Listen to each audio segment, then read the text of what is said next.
Reviews of books I haven't read in years.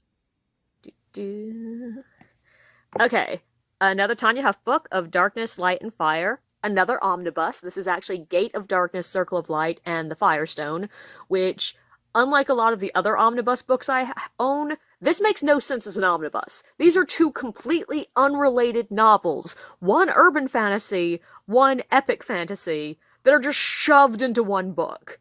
Now, that being said, these are my two favorite Tanya Huff books. I have read these books so often that I've considered buying another copy because I've literally taped this one back together. The two books, Gate of Darkness, Circle of Light, is a story about... It's using the mythology of the mother goddess, with maiden, mother, and crone in modern Toronto, because Tanya Huff is Canadian, so all of her books take place in Canada when they take place in our world. It involves a young woman who is mentally disabled, who is accidentally made into a scion of the goddess. She is the maiden.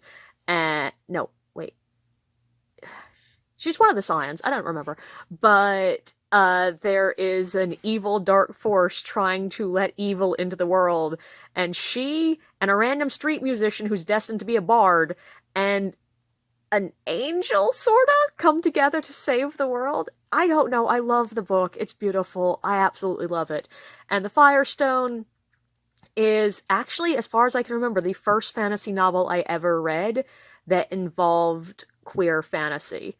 The Firestone is the story of a prince of a sort of pseudo-vaguely Middle Eastern kind of country that is on the edge of a volcano, and there's a stone called the Firestone that keeps the volcano from erupting and destroying the city. The prince that we follow is Darvish. He's one of the younger princes, and with nothing better to do with his life, he basically drinks, parties, and whores his way through life. There's also a thief named Aaron, who's from the northern, quote-unquote, barbarian regions. And there is a third figure who is supposed to marry Darvish. She is a young woman who, just like, it's a political marriage. Her name is Chandra, and she has no interest in marriage because she wants to be a wizard, and she wants to specifically be a wizard of the nine, because there are 9 gods, and each wizard usually is assigned to, like, works with one of the gods, but wizards of the 9 work with them all, and therefore they're the most powerful.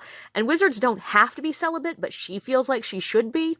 So she's not interested in marriage, but her father has promised her to the prince. And the Firestone gets stolen. And the 3 of them come together and go on this epic quest to get it back, during which Aaron and the prince, Darvish, fall in love.